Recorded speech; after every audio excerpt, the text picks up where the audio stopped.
देने से कभी धन घटता नहीं है, लेकिन दान देने से लोग घबराते हैं।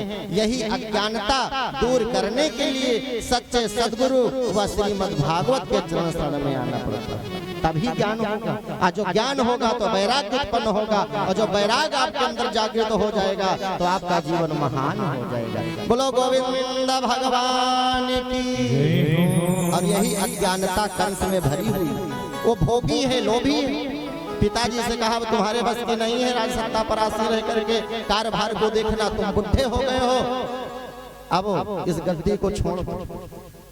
उग्रसेन ने कहा बेटा ये अधर्म है, राजा की इच्छा से ही राजकुमार बनाए जाते हैं, अब आप हमारी अनिच्छा से कार्य कर रहे हैं। समझाए पर कंस के बाद समझ में नहीं आई, ये जबरदस्ती मुकुट को ले लिया, अपने सर पर धारण कर लिया और पिता को जेल खाने में डलवा दिया, स्वयं राजगद्दी पर आसीन हो गए।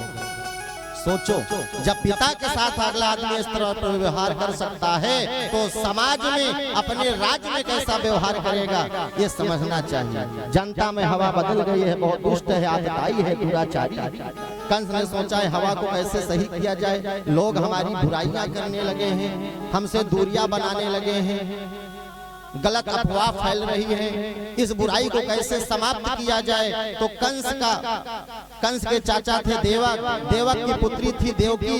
कंस ने सोचा कि अपने चचेरी बहन का विवाह करके और सुंदर विदा कर दिया जाए तो शायद कुछ हमारी हवा बदल, कुछ हमसे भी लोग प्रेम करें, हमारी भी बड़ाई करें, हमारी भी प्रशंसा करें। तो इन्होंने देवकी का विवाह वसुदेव के साथ तय किया। अब विवाह संपन्न हो गया, रथ में वसुदेव और देवकी को बिठा करके स्वयं सारथी बन करके कंस जा रहा है। तो जो लोग देख रहे हैं ना, वो यही कह रहे हैं, अरे हम तो सोचते थे कि कंस बहुत कठोर है, आतताई है, दुराचारी है, निर्दयी है, लेकिन तो बहुत दयालु। आज मैंने समझा, देखो कैसे रो रहा है, स्वयं रथ हाँकते हुए जा रहा है, अपने चचेरी बहन का विवाह किया। भगवान ने सोचा मामला गड़बड़ हो रहा है, अगर हवा बदल गई तो भी मामला बिगड़ जाएगा, इसका पाप बढ़ना चाहिए। जब जल्दी पाप बढ़ेगा तो पाप का घड़ा जब भर जाएगा तो वह स्वतः ही फूटेगा। तो ऊपर से आकाशवाणी हो गई, अस्याष्टमष्टमो गर्भे हंताया वहसे अबुध। आए अबुध, आए दुष्ट कंस, तुम जिस देवकी को छोड़ने के लिए जा रहे हो ना, यही देवकी का 8वां लाल बनेगा तेरा काल। अब जैसे ही आकाशवाणी को सुना, रथ को रोक दिया, तुरंत देवकी केस को पकड़ा, जगड़ा और पृथ्वी पर सड़क पर दे।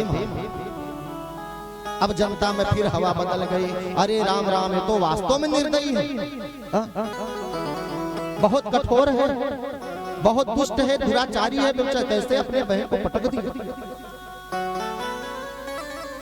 अब जैसे म्यान से तलवार निकाली, मारना चाहा, वैसे वसुदेव आकर के हाथ जोड़ करके खड़े हो गए।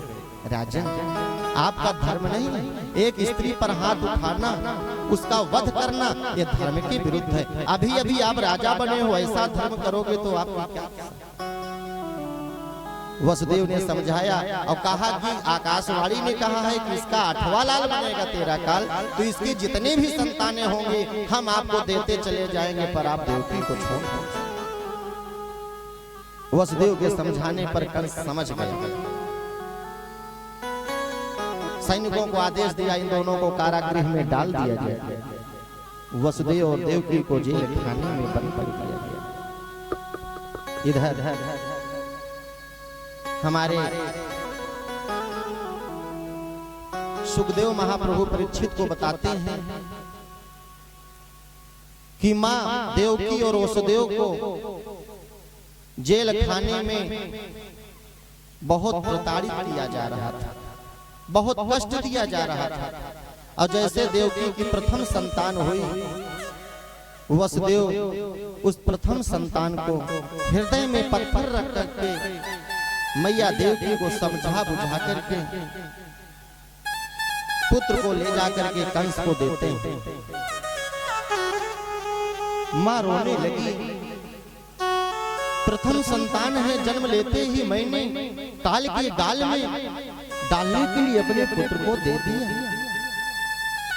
मानो आंख से गंगा जमुना की धारा प्रकट हो गई। वसुदेव ले जाकर के पुत्र को देते हैं। पुत्र का नाम था कीर्तिमान। कीर्ति को बढ़ाने वाला और आज उसका ही अंत होने जा रहा है और उसके अंत में हमारा होगा। मां सोच करके पछाड़ खा करके गिर पड़ती। कंस ने लिया सुंदर बालक, जन्म लेते ही आ गया। कंस ने विचार किया